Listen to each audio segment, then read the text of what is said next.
자, 여러분 안녕하세요. 에듀윌에서 ERP 정보관리사를 담당하는 유슬기 교수입니다. 반갑습니다. 자, 여러분들과 함께 이번 시간요. 2025년 2회에 시행이 되었던 물류 2급 기출문제 이론을 풀어보려고 합니다. 자, 시행일 지금 보시는 것처럼 25년도 3월 22일에 시행이 되었습니다. 자, 제일 첫 번째 경영혁신과 ERP에 대한 내용인데요. 요즘 이렇게 이 빅데이터다, 뭐 AI다, IoT다 이런 문제가 정말 많이 나오고 있습니다. 자, 생생 글로벌이 활용하는 빅데이터, 즉 5V 특성에 해당하지 않는 것은 이렇게 해서 5V에 대해서 여러분들이 알고 있는지를 물어보는 겁니다. 자, 생산 글로벌은 글로벌 물류 기업으로서 최신 빅데이터 기술을 활용해서 물류 프로세스를 최적화하고 있다. 특히 실시간 배송 추적, 고객 수요 예측, 고객 관리 최적화를 위해서 데이터를 분석하고 있으며 이를 통해 정확하고 빠른 의사결정을 내리고 있다라고 되어 있습니다. 자, 그러면 5V는 반드시 여러분들이 기억을 해주셔야 될 텐데요.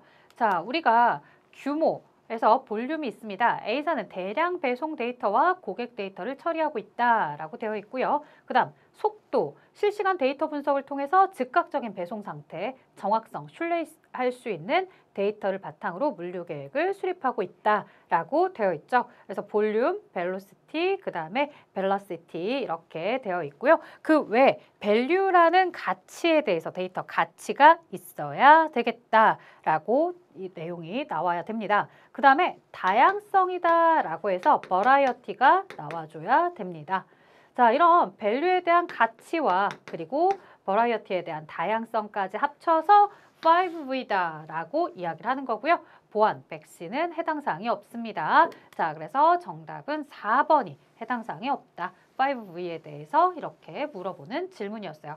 설명은 여러분들의 이해를 돕고자 사실은 주저리 더 얘기해 준 걸 뿐이고요. 이 5가지 5V, 규모, 속도, 정확성에서 볼륨, 그 다음 벨로시티, 버러시티, 그 다음에 밸류와 그리고 마지막에 버라이어티까지 여러분들이 기억해 주시면 좋겠습니다. 매회차 나오고 있기 때문에 기억을 꼭 해주셔야 되겠고요. 자, 2번입니다. 생산 플로우, 사물 인터넷, IoT에 대한 설명으로 가장 적절한 것은 이렇게 물어보네요. 자, 생산 플로우는 물류 창고 운영의 효율성을 높이기 위해서 사물 인터넷, 즉 IoT 기술을 도입하였다. 기존에는 수작업으로 창고 내 재고를 관리하고 물류 흐름을 추적하는 데 시간이 오래 걸렸지만 IoT 기반의 스마트 센서, RFID의 기술을 활용하면서 실시간 재고 모니터링, 그 다음 자동 입출고 기록, 물류 흐름 최적화가 가능해졌다라고 되어 있는데요. 여러분들 교통카드 보시면 교통카드의 칩, 이걸 가지고서 띡 하면은 승객이 얼마나 타고 내렸는지 이런 걸 알게 되는 거고요. 또 하나 우리가 음식물 쓰레기 버리러 갈 때 음식물 쓰레기 카드를 가지고서 띡 이렇게 마그네틱을 우리가 접촉시켜서 저장을 하는 듯 이런 것들을 우리가 이제 RFID다라고 이야기를 합니다. 이런 것들에 대한 설명들이 나와 있는데 자, 적절한 걸 물어봤어요. 사물 인터넷 기술은 물류 업무에 적용할 수 없으면 우리는 사용하지 않을 겁니다. 자, IoT 도입으로 물류 데이터는 별도로 저장되며 다른 시스템과 연계할 수 있습니다. 연계할 수 있죠. 자, IoT 기반의 실시간 모니터링을 통해서 창고 내 재고가 얼마 있는지 자동적으로 감지하기 위해서 IoT 기반 실시간 모니터링을 하는 거고요. 사물 인터넷 기술을 도입하면서 물류 데이터가 수동으로 입력되어야 하므로 인력 투입이 증가하면 당연히 우리는 더 사용하지 않을 겁니다. 인력 투입이 감소할 수 있기 때문에 이러한 신기술들을 우리가 활용하는 겁니다. 자, 3번입니다. ERP 도입 시 발생하는 비용을 평가할 때 시스템 전체 라이프 사이클, 자, 전체다라고 하면 토탈을 의미합니다. 자, 라이프 사이클 동안 발생하는 코스트, 전체 비용, 토탈 코스트를 분석하는 개념, 총 소요 비용이다라고 해서 토탈 코스트 오브 오너십이다라고 해서 나오는 3번이 됩니다. 실제로 이 내용은 신규로 들어간 내용이 아니라 과거에서부터 엄청 자주 나온 거기 때문에 과거 기출문제를 계속해서 풀어보시면 계속 보는 내용일 거예요. 자, 4번 갑니다. ERP 시스템은 기업 경영 효율을 높이기 위해서 다양한 기능을 제공한다. 자, 기능적 특징으로 옳은 것을 물어봅니다. 올바른 설명. 실시간 정보 처리를 통해서 기업의 의사결정을 지원할 수 있다. 자, 그리고 ERP는 기업 내부에서만 운영이 되며 외부 시스템과 연동 불가능하면 ERP 너무 불편하죠? 내부에서만 운영되는 것이 아니라 외부 시스템에서도 언제든 내가 접속을 할 수 있게끔. 자, ERP는 고정된 프로세스만 제공하며 기업 업무 방식을 반영할 수 없다. 곤란하죠? 내 회사의 업무 방식을 잘 반영하는 프로그램으로 선택하게 됩니다. 자, ERP는 단순한 회계관리 방 시스템이 아니라 생산 물류에도 모두 활용이 가능한 거죠. 그래서 우리는 회계, 물류, 생산, 인사 이렇게 모든 매뉴얼들에 대해서 익히고 있습니다. 자, 정답은 1번이었죠. 그래서 실시간 정보 처리를 통해서 입력하자마자 바로바로 모두 다 그 정보 데이터를 확인하면서 의사결정을 하도록 도와주는 겁니다. 자, 이제 5번에 대한 내용은 드디어 물류에 대한 내용입니다. 실제 수요가 수요 예측치보다 적었대요. 자, 그러면 실제 수요, 실제로 고객들이 물건을 원했던 경험. 자, 실제 물건이 얼마나 판매가 되었느냐? 10개라고 한번 해볼까요? 자, 그런데 수요 예측에 대해서 우리는 오늘 얼마나 판매할 것 같아? 라고 했을 때 나는 7개만 판매할 것 같아 라고 생각을 했던 거예요. 자, 그러면 7개만 판매할 것 같아 라고 해서 7개만 준비해 갔지만 실제로 나에게 물어보는 사람, 저 이거 사고 싶어요 라고 말했던 것은 10개까지 있었더라는 거예요. 자, 나는요 판매 기회를 몇 개만큼 놓쳤겠어요. 3개만큼 판매 기회가 놓치게 됩니다. 이렇게 실제 수요가 수요 예측치보다 여러분들 반대겠죠. 제가 뭔가 설명하면서 이상하다 봤더니 아하, 실제 수요는 10개였다면 수요 예측치보다 적었을 때 수요 예측치는 한 20개 정도로 놓아볼게요.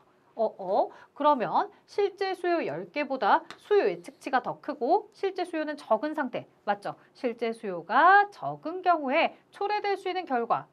자, 아까 오히려 정답이 나온 것 같은데요. 이 실제 수요가 10개이고 그 다음에 수요 예측치가 7개일 때는 실제 수요를 충족시키지 못하고 3개만큼 고객들이 떠나가서 판매 기회가 손실된다라는 그런 설명이 됩니다.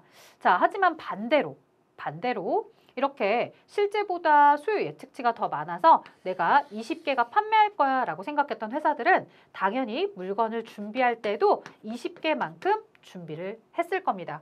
20개만큼 준비를 하다 보니 실제 판매가 된 10개를 제외한 나머지 10개는 재고가 쌓이게 되겠죠. 재고가 과잉으로 이렇게 될 겁니다. 자, 그 다음에 여기서 끝나는 게 아니죠. 과잉의 시설 투자도 이루어질 겁니다. 왜냐? 10개만큼만 하면 됐던 건데 내가 20개로 예측하는 바람에 20개만큼의 재료라든가 설비를 투자해서 생산량이 엄청나게 늘어난 거죠. 그래서 시설에 대한 투자들도 굉장히 많았을 거다. 당연히 관련된 재료나 이런 것들이 많이 들어갔을 터이니 생산 비용도 많이 발생했을 것이다.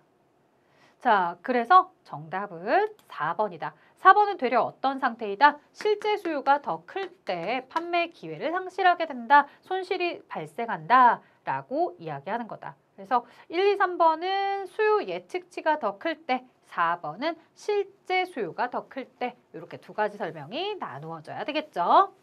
자, 다음 내용으로 또 넘어가 보도록 하겠습니다. 6번입니다. 지수평활법이죠. 자, 지수평활법의 공식을 여러분들이 기억해 주셔야 됩니다. 지수평활법 공식은요. 전기의 실제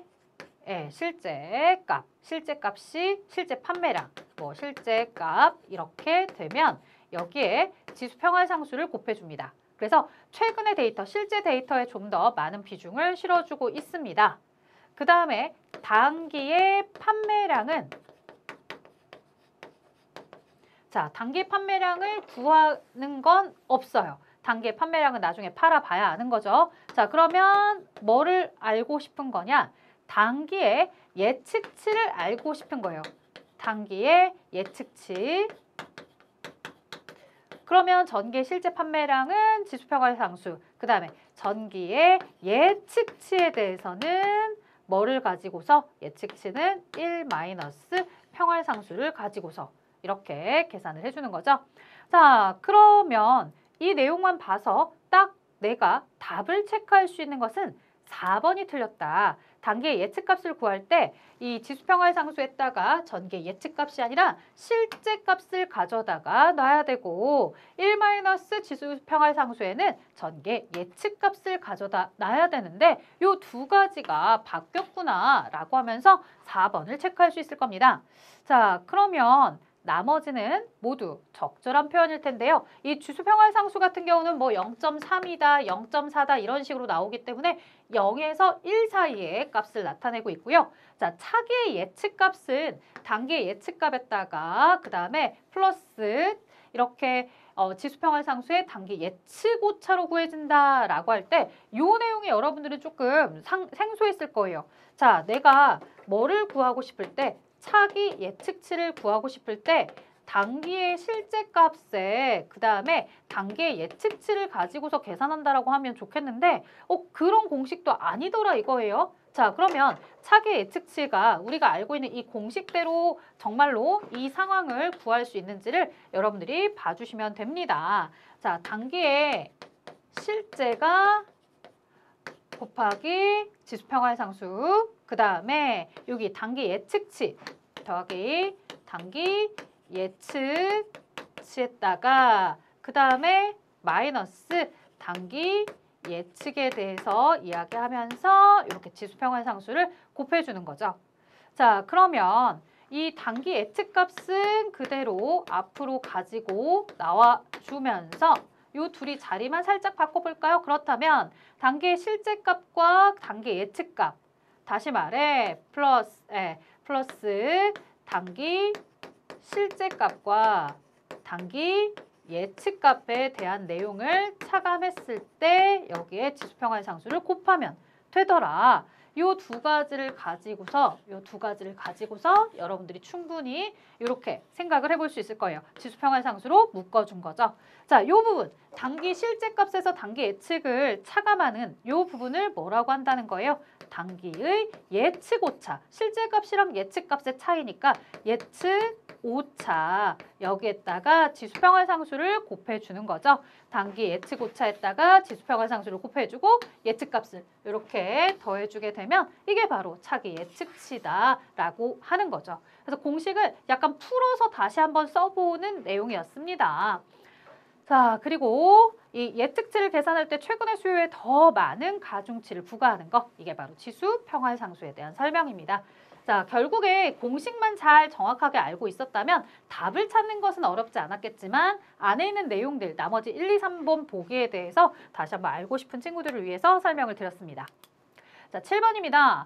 이건 너무 많이 자주 나와서 알 건데요. 손익분기점의 매출액을 구하는 문제입니다. 자, 손익분기점의 매출액을 구하려면 고정비를 우리가 단위당 판매 매출액, 단위당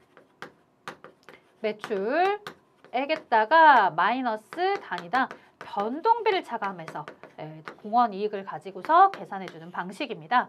자, 그러면 이게 바로 뭐가 나올 거냐면요. 손익분기점의 판매량이 나올 거예요. 손익분기점, 즉 내가 이익도 손해도 보지 않을 판매량 얼마만큼이냐. 자, 600만 원의 고정비에 대해서 지금 보시면 개당 700원의 판매가 이루어지고 있으며 변동비가 400원이다. 다시 말해 한 개씩 판매할 때마다 나는 얼마만큼의 이익을 보게 되는 거다? 300원. 300원의 이익을 보게 된다. 600만 원에 대해서 나누기 300원이라는 값으로 이 하나당 공원이익으로 나눠주게 되면 판매량이 얼마까지 나오냐면 2만 개가 나오게 됩니다. 자, 이게 바로 손익분기점의 판매량인 거죠. 나는 최소 얼마까지는 팔아야? 2만 개까지는 팔아야 손해를 보지 않겠구나. 자, 하지만 질문은 매출액이었어요. 그러면 손익분기점의 판매량 2만 개 곱하기 개당 판매 가격이 얼마냐? 700원입니다.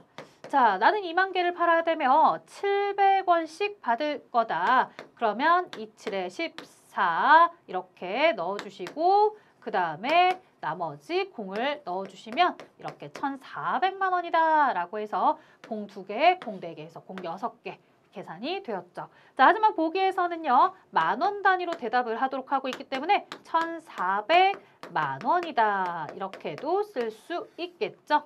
자, 정답은 1,400만 원이었습니다. 자, 어떻게 구했다고요? 고정비를 단위당 공원이익으로 나누어서 내가 하나를 만들 때 400원의 변동비가 들어가고 700원에 팔 거야. 그럼 하나씩 팔 때마다 300원씩 이익을 남길 수 있어. 그런데 600만 원만큼에 대한 고정비도 모두 다 커버가 돼야 손해가 나지 않아. 지금 이렇게 판매가 되어서 300원의 이득을 남기기만 한다면 고정비에 대해서는 아직도 손해를 보고 있어. 그럼 고정비 600까지 다 커버를 하려면 몇 개까지 팔아야 손해를 보지 않는 거니? 하나 팔았다고 해서 손해 안 보는 게 아니라 2만 개까지는 팔아야 손해를 안 보는 거야. 돈으로 따지면 1,400만 원어치를 팔아야 손해를 보지 않는 거야. 라고 접근하는 방식입니다. 자, 이렇게 손익분기점에 대한 내용은 정말 자주 나오고 있기 때문에 여러분들 꼭 기억을 해주셔야 됩니다. 자, 8번입니다. 가격 탄력성에 대한 설명입니다. 가격 탄력성은 가격 변화에 대한 수요의 민감도입니다. 즉, 가격을 1% 올리게 되면 수요는 얼마나 변해? 가격이 1% 변할 때 수요도 동일하게 변해? 아니면 수요의 변화는 적어? 이걸 보는 거죠. 자, 그래서 맞는 표현이고요. 일반적으로 수요가 지속적으로 유지되는 생필품은 가격의 탄력성은 사치품보다 크다라고 되었는데요. 자, 일반적으로 계속해서 수요가 지속적으로 유지가 된다라는 건요. 생필품 내가 만약에 치약이다 아니면 쌀이다 이런 걸 생각해 보세요. 쌀값이 올랐어요. 그렇다 하더라도 밥은 내가 먹어야 되는 필수적인 요소예요. 식당의 사장님이 밥을 팔고 있다고요. 쌀값이 올라간다 하더라도 사장님 쌀을 안 살 수는 없잖아요. 반드시 살 수밖에 없어요. 그렇기 때문에 가격이 조금 올라간다고 해서 내가 구매를 꺼려하거나 피할 수는 없습니다. 가격이 좀 올랐다 하더라도 수요는 어느 정도 계속해서 유지가 될 수밖에 없다는 거죠. 이런 필수 품목들은 가격 조금 올렸다고 해서 구매를 포기하거나 그러진 않습니다. 자, 하지만 사치품. 있으나 마나 하는 이런 사치품, 나를 과시하기 하는 용도의 사치품인데 가격이 너무 올랐어요. 샤넬백이 500만 원이면 사던 것이 지금은 800, 900까지 올라가고 있더라. 혹은 500만 원이면 사는데 500도 사실은 내가 부담스러웠는데 얘가 550이더라, 600이더라. 사치품은 어때요? 가격이 올라가면 구매에 대한 의사표시를 내가 구매에 대한 의지가 꺾이게 되죠. 차라리 다른 거 사자. 이렇게 될 수 있단 말이에요. 그래서 사치품은 가격이 조금 올라가면은 그대로 포기를 해버리고 쌀 같은 필수 품목들은 어쩔 수 없으니까 가격이 조금 올라도 계속해서 소비할 수밖에 없습니다. 자, 그런 가격의 탄력성을 논한다면 가격의 탄력성은 사치품보다 크지 않습니다. 작다라고 이야기를 해주셔야 됩니다. 자, 가격의 탄력성이란 가격이 1% 변화했을 때 수요는 몇 프로 변화하는가 이런 것들을 절대치로 나타내는 거다라고 되어 있고요. 자, 그 다음에 가격 탄력성이 1보다 큰 상품은 수요는 탄력적이다. 라고요. 그래서 가격 탄력성이 1을 기준으로 1보다 크면 굉장히 탄력적인 거예요. 그러니까 사치품 같은 경우는 1보다 큰 거고 그 다음에 쌀 같은 거는 1보다는 작다. 이렇게 얘기를 해서 비탄력적인 상품입니다. 라고 이야기를 해주는 겁니다. 자, 그럼 결국에 어차피 보기에 대해서 이제 여러분들이 니은번을 제거하고 나면 4개가 답이 될 수 없다라는 건 알았고 3개로 묶어야 되니 만약 기역과 디귿에 대해서만 확신이 있다 하더라도 리을까지 이렇게 다 같이 답을 체크할 수 있겠죠. 자, 기역, 디귿 그리고 리을입니다. 니은이 들어간 것 자체가 틀렸다라는 것만 알고 있다면 사실상 1번,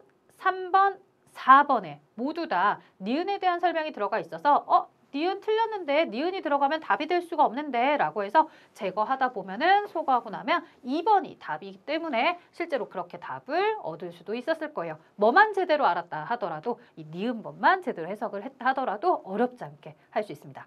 수주 관리에 대한 내용으로 적절하지 않은 것은 이렇게 물어봅니다. 수주 관리다 라고 하게 되면 주문이 들어오는 부분에 대해서 내가 관리를 하는 걸 얘기하죠. 자, 견적, 수주 모두 수주 관리에 해당한다 라고 되어 있는데요. 이 견적을 했다라고 하는 것은 저 이거 구매할 수 있을까요? 라고 물어보는 행위죠. 자, 얼마에 줄 수 있나요? 그 정도 그 날짜까지 납기가 가능한가요? 라고 확인을 한 이후에 이것이 확인이 되면 주문을 넣게 됩니다. 물론 견적 없이도 수주를 할 수도 있고요. 그래서 이 수주에 대해서는 견적을 불러와서 진행하는 경우와 수주 자체를 등록하는 경우들이 모두 수주 관리에서 이루어지고 있습니다. 자, 제품의 생산과 배송을 관리하는 활동이다.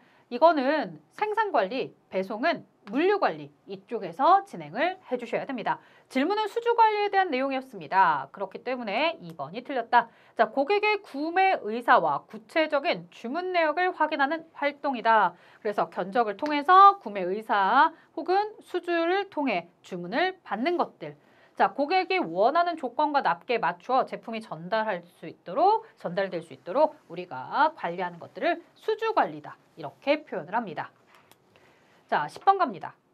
신용거래와 신용한도에 대한 내용으로 적절하지 않은 것. 자, 신용거래라는 건 여러분들 한마디로 외상거래를 신용거래라고 합니다. 그럼 신용한도는 얼마냐? 라고 했을 때 신용한도가 뭐냐? 외상으로 얼마까지 물건을 판매할 수 있는지 최대값, 최대치를 얘기하는 겁니다. 자, 내가 100만 원이라는 금액을 정해놨다라고 하는 거는 100만 원부터 외상으로 팔 수 있어가 아니죠. 외상으로 판매하는 건 10,000원도 있고 10만 원도 있고 있을 겁니다. 그러다가 최대 어디까지? 100만 원까지만 외상으로 파세요 라고 얘기하는 겁니다. 자, 신용한도에 대한 내용 계속해서 보도록 합니다. 1번, 여신한도는 거래처에 외상으로 매출할 수 있는 최저 한도액이 아니라고요. 여신한도를 100으로 만들어놨다는 건 최저 100부터 시작해서 외상으로 1000이든 1억이든 10억이든 100억이든 이게 아닌 거죠. 최고 한도액을 말하는 것입니다. 네, 적절하지 않은 건 1번이었고요. 신용거래는 물품을 먼저 인도하고 물품 대금은 일정 기간 후에 결제하는 외상거래라고요. 외상거래. 자, 신용한도를 설정하는 것은 대금 회수가 안전한 외상매출금 금액의 상한과 허용 기간을 정하는 거다라고 해서 신용에 대해서 얼마까지 최대 내가 외상으로 줄 수 있는지 언제까지 갚아야 되는지 이런 걸 정해두셔야 되겠고요. 신용한도는 상한 범위 금액까지는 외상 매출을 하더라도 안전하다는 소극적인 의미와 이 금액까지는 판매 가능하다는 적극적인 의미가 있습니다. 라고 해서 요 판매 가능하다라는 적극적 의미가 있기 때문에 실제로 만약에 상대방이 30만 원어치만 외상으로 매출할게, 가져갈게 라고 하는 거죠. 구입할게 라고 하면은 내 입장에서는 야, 너네 100만 원까지 여유가 되는데 더 가져갈 계획은 없니? 외상으로 내가 더 줄 수 있는데 물건 더 살 일 없니? 이렇게도 물어볼 수도 있더라는 거죠. 그래서 적극적인 의미에 대한 내용도 있고 반대로 소극적 의미도 있습니다. 자, 11번입니다. 공급망 관리에 대한 설명으로 적절하지 않은 것. 정보 시스템을 활용한 기업 간의 전략적 협업의 관점입니다. 그래서 정보 시스템을 이용을 해서 이 물건을 생산하는 업체에서 도매업체로, 도매업체가 소매업체로, 마지막 소비자에게로 이 물류 시스템과 생산 시스템 모든 것들을 다 두루두루 관리하게 됩니다. 그래서 제가 이렇게 일자로 나왔지만 사실상은 우리가 소비자가 주문한 내용에 대해서 들어오면 이 소매업자뿐만 아니라 이 정보를 도매업자와 생산까지 모두 정보를 함께 공유하는 시스템입니다. 그래서 기업 간의 전략적 협업의 관점이다. 자, 원자재, 부품, 제품, 정보 서비스 등 흐름과 활동을 포함하고 있죠. 그래서 이 물건을 소비하고자 하는 소비자가 주문을 했을 때 이 주문에 대해서 생산하는 것뿐만 아니라 물건에 대한 재료를 생산할 수 있게끔 재료를 조달하는 업체까지 이렇게 원자재나 부품 그리고 제품이 만들어지고 이 물건들에 대해서 어떻게 우리가 서비스가 될 것인지 물품은 언제쯤 적용이 가능한지 전달이 될 것인지 이런 흐름과 활동들을 모두 다 공급망 관리라는 곳에서 하는 겁니다. 자, 공급망은 수요와 공급 관계, 물자, 정보, 자금의 연결망을 이야기하고 있습니다. 그래서 관련된 물자뿐만 아니라 언제쯤 만들어지고 언제쯤 이동할 것이며 대금의 결제는 언제 이루어질 것인지 이런 것들 모두 다 함께 협업을 통해서 연결된 망으로 정보를 주고받는 거죠. 자, 공급망에 참여하는 제조기업의 효율성을 중점적으로 관리하는 것이 아닙니다. 제조기업만 중점적으로 관리하는 것이 아니라 제조 이외에 생산과 관련된 것뿐만 아니라 원자재를 조달하는 업체, 물건에 대해서 유통하는 업체, 물류업체 모두 다 함께 우리가 공급망에 참여를 하는 겁니다. 따라서 제조기업의 효율을 중점적으로 한다라고 하면 곤란하다. 모두 여기 공급망에 얽혀있는 사람들을 다 통합적으로 관리하는 거죠.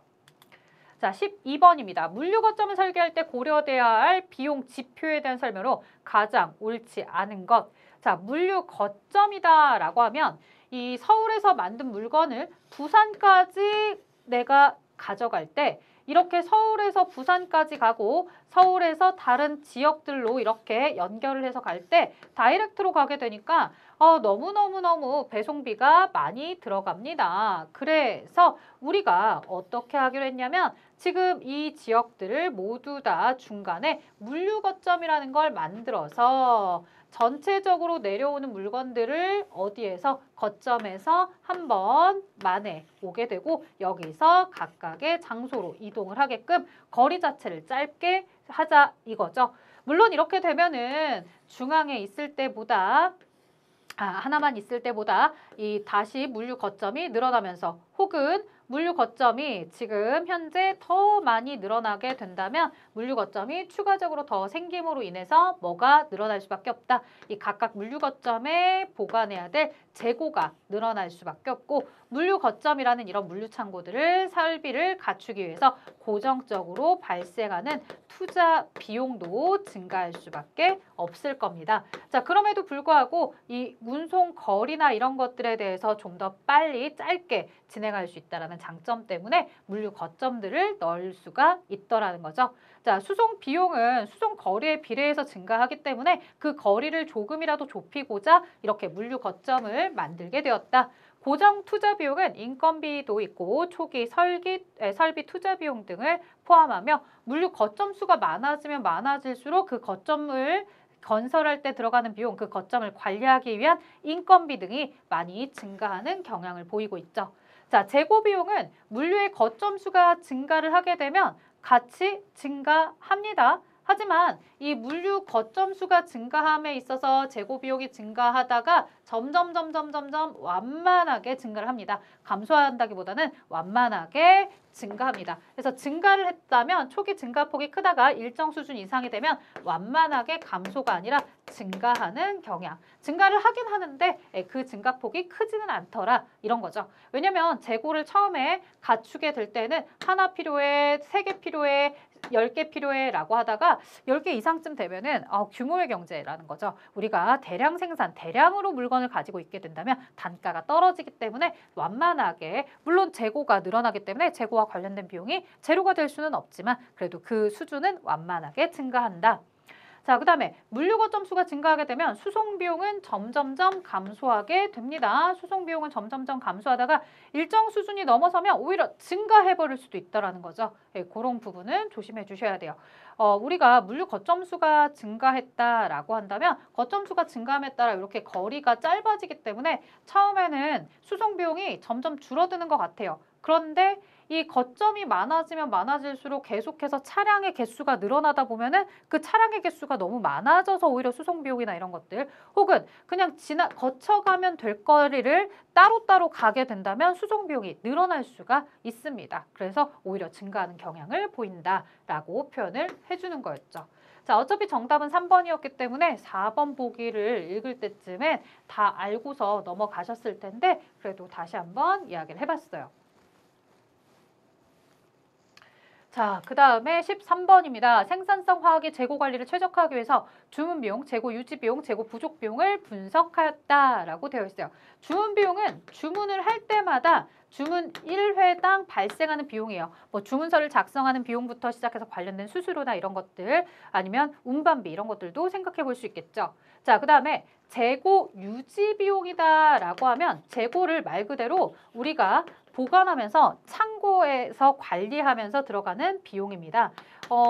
여러 가지 있을 것 같아요. 뭐 내가 경비 업체를 맡겨서 관리를 하고 있다면 그 경비 수수료가 들어갈 수도 있겠고 공간을 빌리는 임차료도 들어갈 수 있겠고 온도를 일정하게 유지해야 된다면 전기요금이라든가 이런 각종 비용들이 발생할 수 있겠죠. 자, 그 다음에 재고 부족 비용이다라고 하는 건 뭐냐면 재고가 부족함으로써 발생하는 비용이에요. 내가 재고를 많이 두게 되면 이런 유지 비용이 발생하기 때문에 재고를 조금만 뒀더니 고객들이 와서 나에게 물건을 주문하고 싶어요, 가져가고 싶어요 라고 얘기했을 때 죄송합니다, 품절이에요, 물건이 없어요 라고 해서 판매 기회가 상실되는 이런 표현들이 나오게 된다는 거죠. 그래서 그런 재고가 부족할 때 내가 그런 판매 기회를 놓침으로 인해서 발생하는 비용들도 생각해 볼 수 있다 이 얘기입니다. 자, 최근에 주문 비용을 줄이기 위해서 주문 빈도를 줄였대요. 아무래도 주문을 자주 하게 되면은 주문과 관련된 택배, 운송비가 계속해서 발생을 하니 이런 주문 비용을 줄이려고 주문 빈도 자체를 줄인 거죠. 자, 그러면 이렇게 생각해 볼 수 있거든요. 내가 필요한 물건에 대해서 자, 10개, 10개, 10개, 이렇게 10개, 4번을 시켰어요. 자, 하나, 둘, 셋, 넷. 그랬더니 택배비가 한 번에 예를 들어서 뭐 지금 우리가 생각하는 소소한 택배비가 아니라 화물 트럭으로 운반을 해야 되는 상황이더라. 그럼 화물 트럭을 한 번씩 움직일 때마다 50만 원씩 줘야 돼. 그러다 보니까 전체 200만 원에 운반비만 해도 200만 원이나 들어가고 있더라. 안 되겠다. 이걸 한번 묶어서 주문하도록 하자. 20개씩 한 번에 운송하도록 하자. 그러면 50만 원, 50만 원에서 운반비를 줄일 수 있겠구나. 이런 생각을 하게 된 거죠. 자, 그런데 문제는 뭐냐면요. 이렇게 주문 빈도를 줄였더니 재고 유지 비용이 증가를 해버리는 거예요. 왜? 지금 당장 필요한 건 10개만 필요한데 이렇게 오는 운반비를 아끼고자 내가 20개를 주문해버리면 10개만큼은 계속해서 창고에 보관을 하고 있어야 되니 얘를 보관하면서 발생하는 비용들이 상승할 수밖에 없더라는 거죠. 자, 그리고 재고 유지 비용이 증가했다는 결과가 나타났다. 그 영향으로 재고 부족 비용도 증가할 가능성이 예상이 되고 있다. 생산성 화학의 재고 비용 문제를 해결하기 위한 적절한 조치는 무엇입니까? 라고 얘기를 해주고 있는데요. 자, 주문 빈도를 더 줄여서 주문 비용을 더욱더 절감을 하게 되면은 재고를 유지할 때의 비용은 더 늘어날 수밖에 없죠. 왜? 40개를 한꺼번에 주문해버리자. 그럼 주문 빈도를 줄여서 주문 비용을 줄였을진 모르겠지만 나머지 재고가 계속해서 창고에 쌓여 있겠죠.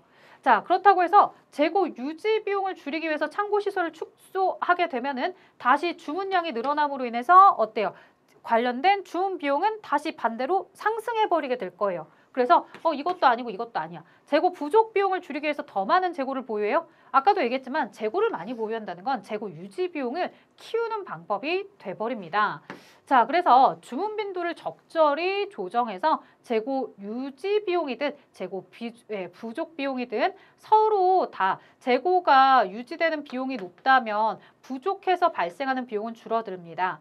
하지만 재고 유지 비용이 높기 때문에 반대로 재고 유지 비용을 줄이고자 라고 한다면 재고가 부족했을 때 품절로 인해서 고객들이 떠나게 되는 이런 부족 비용이 발생할 염려가 커지게 됩니다. 이런 서로 상충 관계에 있는 부분이 있기 때문에 서로 어때요? 적절하게 균형을 맞추도록 해줘야 되겠죠. 그래서 정답은 4번이다. 자, 무턱대고 주문 횟수를 줄이기 위해서 재고 유지 비용을 늘릴 수도 없는 거고 그 다음에 반대로 재고 유지 비용이 많이 들어간다라고 해서 재고를 최소한으로 타이트하게 관리하다 보면은 재고 부족 비용이 발생할 수도 있기 때문에 우리가 어느 한쪽으로 치우치는 것보다는 균형을 맞추어야겠다. 자, 14번입니다. 화물 자동차에 비해서 철도 운송 특징에 대한 설명으로 적합한 것을 모두 고르래요. 자, 철도 운송이다라고 하면은 아무래도 화물 자동차보다는 사고 발생률이나 이런 것들이 좀 낮은 편이고요. 그리고 대량 장거리 운송이 가능하죠. 자, 그러면 이런 내용들을 가지고서 얘기를 했을 때 장거리 운송에 경제적이다, 대량 화물을 운송할 수 있다라고 해서 기억, 니은까지 일단 들어왔고요. 자, 사고 발생률이 낮아서 안정적이다라고 하는 부분 리을번에 나와 있습니다. 자, 사고 발생률이 낮아서 안정적이다라는 부분은 바로 리을번에 있겠고요. 화주의 문전 운송을 위해서는 부가적인 운송수단이 필요하다라고 하는데 철도 같은 경우는 물건의 배송이 역까지밖에 이루어지지 않아요. 철길이 있어야지만 우리가 배송을 해주기 때문에 역까지만 물건이 전달이 됩니다. 그러다 보면 그 물건을 구매하고자 하는 공장에게 실어 나르기 위해서 부가적인 운송수단을 가지고서 물건의 운반이 필요하게 되겠죠. 자, 따라서 부가적인 운송수단이 필요한 것도 맞습니다. 자, 그렇다면 기억, 니은, 리을, 미음을 나타내는 4번이 답일 텐데요. 디귿은 그럼 누구의 설명이겠느냐? 얘는 화물 자동차의 설명입니다. 화물 자동차는요. 일단 화물을 여기 차량에다가 실었다라고 한다면 차량에 실어서 그대로 고객한테 전달하면 됩니다. 이 안에서 적재에 대한 변동이나 이런 거 없이 화물에 실었다라고 하는 것은 그대로 고객에게 전달을 하면 되는 내용인 거죠. 자, 15번입니다. 보기의 상황에서 생산 컴포넌트가 조치사항으로 가장 적절하지 않은 것은 전자부품 제조업체 생산 컴포넌트는 ERP 시스템을 활용해서 재고를 조사하고 있습니다. 최근 감사 과정에서 시스템상의 재고 수량과 실제 재고 수량이 일치하지 않는 문제가 발생했군요. 자, 실제 재고랑 그 다음에 장부에 기록되어 있는 재고가 맞지 않아요. 그러면 실제 재고에 맞추어서 장부상 재고에 대한 가감을 진행을 하셔야 되겠고요. 이 가감을 진행하기 전에 사전에 승인을 해야 되죠. 보고하고 재고가 맞지 않아요. 보고한 다음에 사전에 그 승인을 하고 이 과정에서 누가 문제가 된 거야 라고 하는 문책도 이루어질 수 있는 거죠. 자, 어찌되었든 이에 따라 물리적 재고 조사를 수행한 결과 일부 부품이 예상보다 부족하거나 초과하는 현상이 확인되고 있다. 입출고 기록에도 오류가 있는 것으로 나타났다라고 하면서 관련된 조치사항에 대해서 적절하지 않은 것을 물어봅니다. 자, 기록된 재고량과 실제 재고량 차이를 조정해 주셔야 되겠죠.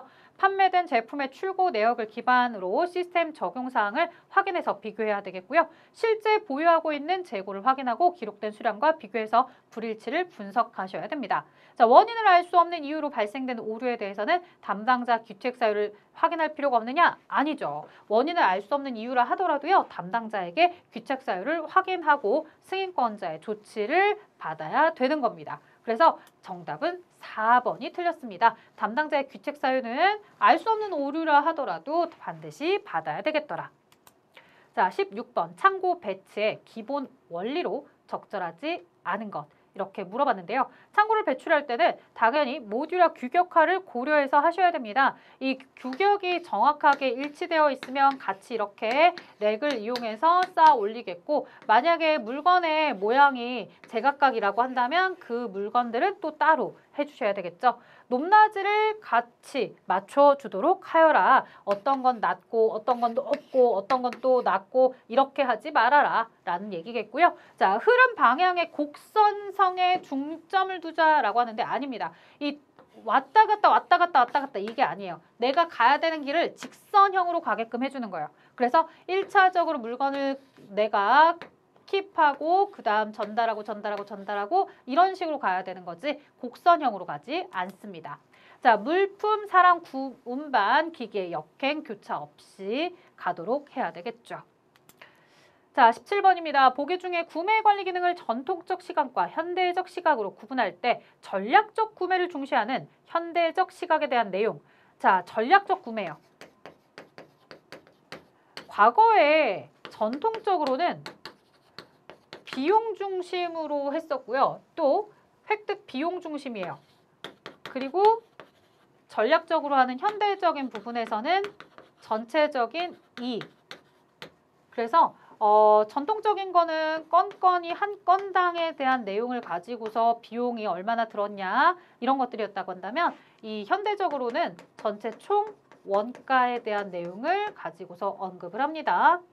전통적인 시각에서는 요청하는 작업에 대해서만 진행을 해주지만 현대적으로는 미리 계획한 부분을 가지고서 물건의 구매가 이루어집니다. 자, 비용관리센터, 이익관리센터, 자, 그 다음에 총 원가에 집중을 할 것인지 획득하는 비용을 중점적으로 갈 것인지 내가 사전에 계획을 해서 진행할 건지 요청할 때마다 진행을 할 건지 이렇게 나누어 주셔야 됩니다.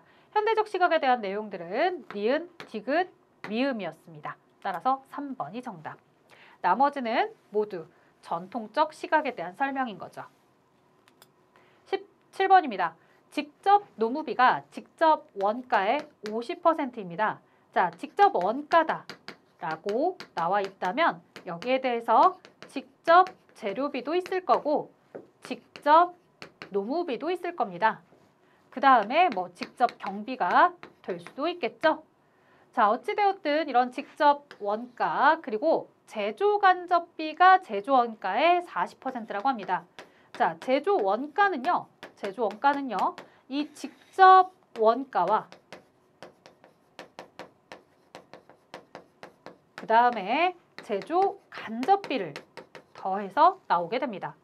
제조 간접비는 제조 원가의 40%다 라고 했다면 직접 원가는 60%겠죠? 왜? 제조 원가 100%를 기준으로 했을 때 제조 간접비가 40%이기 때문에 직접 원가는 60%이다. 이렇게 보는 겁니다. 자, 그러면 이 직접 원가 60% 중에 여기 직접 노무비가 50%이고 나머지 직접 재료비, 직접 경비가 50%다. 이렇게 생각을 해주시면 되겠습니다. 자, 그러면 요 직접 원가 60%에 해당하는 부분이 사실은 직접 노무비 50% 절반이죠. 자, 60%의 절반인 얼마? 30%, 나머지 직접 재료비 등이 30% 이렇게 구성이 되었구나라고 여러분들이 생각하실 수 있을 겁니다. 자, 제조원가가 4,000원이었습니다. 이 4,000원의 제조원가 중에 40%에 해당하는 4, 4, 16, 1,600원은 제조간접비 금액입니다. 하지만 우리에게 질문한 것은 제조간접비가 아니라 직접 노무비를 물어봤습니다. 그러면 4, 3, 12, 1,200원이 바로 뭐가 되겠더라? 직접 노무비 금액이 되겠고요. 나머지 1,200원은 직접 재료비나 직접 경비에 대한 가격이 되었을 겁니다. 어찌됐든 직접 원가의 50%, 즉 직접 원가에 대한 부분이 60이라고 한다면 그 60 중 절반이 직접 노무비에 대한 내용이었던 겁니다. 자, 그래서 여러분들이 계산을 하실 때 이렇게 4,000원에 30% 계산을 하셔도 되겠고 아니면 4,000원에 60%에 해당하는 2,400원 그게 직접 원가래 거기에 절반인 50%가 직접 노무비래 라고 해서 계산을 2,400원에서 1,200원으로 이렇게 필터링을 해서 계산할 수도 있겠죠. 자, 19번입니다. 원가 절감 측면에서 외주 생산이 유리한 경우 외주에다가 생산을 넣어줄 때는요. 대량 생산을 하면 내가 생산하는 게 맞아요. 근데 소량 생산이면 생산을 조금만 하는 거니까 굳이 내가 생산 설비를 다 구매할 필요가 없더라는 거죠. 자, 그래서 소량일 때는 외주 생산합니다. 기술 진보와 예측이 된대요. 즉 내가 비싼 기계를 들여다가 가져다 놨어도 금방 얘가 다음 유행을 타게 되면서 사용을 할 수 없게 된다라고 한다면 굳이 비싼 기계를 구매하면서까지 생산을 감행할 필요가 없겠죠. 외부에다가 외주를 주는 겁니다. 자, 계절적인 수요를 가져요. 그래서 어느 특정 계절에만 판매가 될 건데 이걸 내가 여름에 한철 팔자고 봄, 여름, 가을, 겨울을 다 유지하게 되는 기계를 구매하는 경우는 없을 거란 얘기예요. 자, 생산 제품의 모델 변경이 너무 자주 일어나요. 즉 내가 어느 정도 생산을 익숙해질 때쯤 되면 새로운 모델에 적응을 해야 되고 또 기계를 구매해야 되고 이런 상황이 있을 때는 차라리 외주를 맡겨버리란 얘기예요. 자, 그러면 도대체 외주 생산을 하지 않고 자체 제작을 할 때는 언제냐? 지속적으로 대량 생산을 해야 된다거나 아니면 단위당 자체 한계 비용이 낮아서 내가 자체적으로 생산하는 것이 더 이득이겠다라고 할 때는 자체 생산을 진행해 주시면 됩니다. 자, 기억, 니은, 디귿, 리을 이렇게 해서 정답은 1번이었습니다. 자, 기억번이 빠져 있으니까 2번 애초에 탈락을 시켜놓고 나머지 봤을 때 여러분들 어느 정도까지 정확히 알고 있는지에 따라 3번, 4번 잘못 선택한 친구들도 있었을 것 같네요. 자, 20번입니다. 공급자 선정 방식 중 수의계약 방식. 자, 수의계약 방식은 1대1 방식이에요. 1대1 방식이라는 것은 뭐겠어요? 내가 다이렉트로 그 사람을 만나는 거죠. 자, 불특정 다수를 입찰에 참여시켜서 가장 유리한 조건을 제시한 공급자를 선정하는 방식은 일반 경쟁 방식이고요. 그 다음 경쟁 입찰 방법을 따르지 않고 특정 업체를 내가 딱 선정해서 계약을 체결하는 거 1대1로 우리끼리 만나는 거 수의계약 방식이겠죠. 자, 입찰 참가자의 자격을 정해서 일정 자격을 갖춘 모든 대상자를 입찰시키는 거. 모든 대상자다라고 한다면 제한만 있지 나머지는 상관이 없어요. 자, 그 다음에 다수의 특정한 경쟁 참가자를 선정해요. 너너너너너 하세요 라고 하는 거죠. 너너너너너라고 선정을 한다는 건 지명 경쟁을 얘기하고 있는 겁니다. 그래서 각각의 경쟁 상태들을 여러분들이 잘 구분할 줄 아셔야 합니다. 자, 여기까지 여러분들에게 물류 2급에 대한 이론을 쭉 설명을 드렸습니다.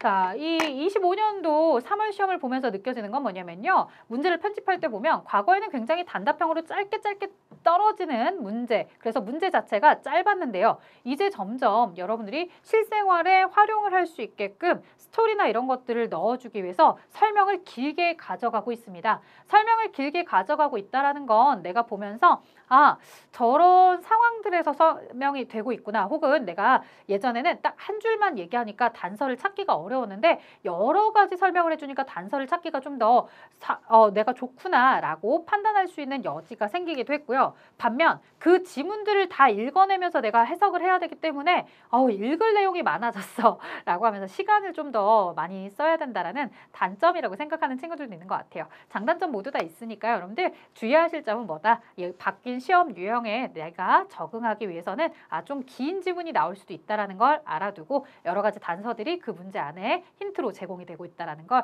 잘 파악하면서 문제를 풀어야 되겠구나. 이렇게 생각해 주시면 좋겠습니다. 자, 저는 여기까지 진행하도록 하겠습니다. 수고하셨습니다.